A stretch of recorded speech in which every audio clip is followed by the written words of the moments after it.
What's up, guys?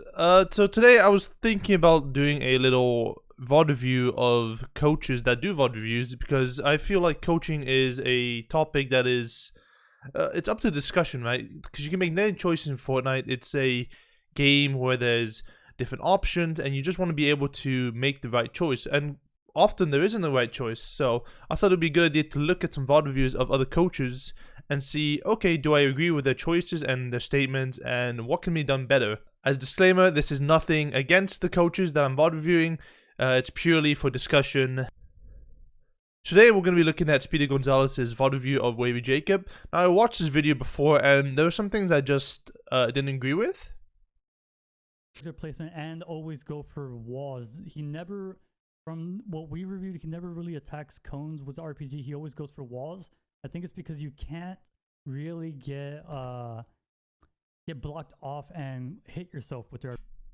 So what Speedy says here is correct, right? He doesn't go for the wall. He doesn't go for the cones because, yeah, people are able to block. It's 2 layers of builds that you might not break through if you shoot at the cone, especially when it's built out of metal. However, his reasoning for why he shoots at the wall, I feel like, is a little bit flawed. I feel like his reasoning for actually shooting the wall with the RPG is due to crosshair placement. For example, if you shoot the RPG here, you have your crosshair placement on this cone. For example, if you're on controller, then you're going to have to flick all the way down towards the opponent's head. Whereas, if you shoot the RPG at the wall, your crosshair is already focused on that person. So you don't have to do a flick, you don't have to do micro flicks towards the person's head. You're already tracked on top of it. This is an important discussion to have for crosshair placement in general, because you just always want to have your crosshair centered around this middle box, because it's a lot easier to aim back towards a player depending on where they are. When you're making edits and you're keeping that right hand peak, you want to know exactly where the opponent is so you can edit in that direction. Take advantage of other people's tarps during this. Okay, so this next point is something that I kind of found interesting due to the context of the situation of the clip he's looking at. So let's take a look. Couple mistakes that we noticed in the VOD review, and I have to wrap this up really quickly for the timings of the video, is mistake number 1, and this, you know, if you're a Sen High Sky viewer, this might irk you, but like if you're on high elevation half-half and you're not taking advantage of these tarps and breaking in, right? He just completely missed these tarps and didn't take advantage of other people's tarps during first moving. Okay, so this is something I agree with. If you're on high ground, or even, you don't even have to be high ground, when you have a clear view of the entire zone and you can look at where people's tarps are, you should be taking advantage of breaking into the tarps. I agree. But if you look at the context of the situation, it's not possible in this situation for him to do it.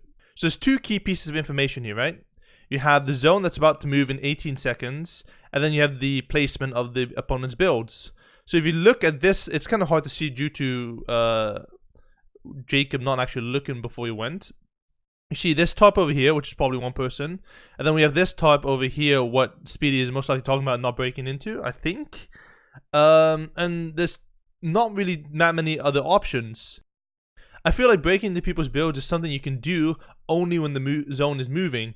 Because if you were to break into opponent's build, let's say there's another opponent down here, and there's a top that goes to this spot over here. So you have an opponent here, and the top goes to the blue circle right here. If you start breaking into this wall, there's only about 3 boxes between you and the opponent that was tarping. So you're more than likely going to run into this player before the zone even moves, and you're going to get into a fight within their own builds, which is problematic for obvious reasons. So when you want to be breaking into these builds, you want to make sure that the zone is moving, or the person in the top has gone far away enough that you won't run into them and they won't notice you. I feel like breaking into tops at this point, it will just be too problematic, and you'll just end up dying most of the time. My problem with this clip is then you got to look at the context of the situation before you make a statement like this, right? Because there's going to be situations where this is the optimal play, right? Zone's not moving, there's going to be a massive top, you can break into that. So it's going to be a situation where there's a 2 or 3 box wide tunnel and you just won't be able to break into it because you'll run the risk of confrontation. The rest of what I actually agree with, I think a lot of it was good advice that Speedy gave. I just wanted to clarify some of the points that I thought could have been done a little bit better, and maybe it's open for discussion. So if you guys have any points or any other ideas relating to the type or to the reason why you should still appreciate the wall, I'm curious to know. Thank you for watching.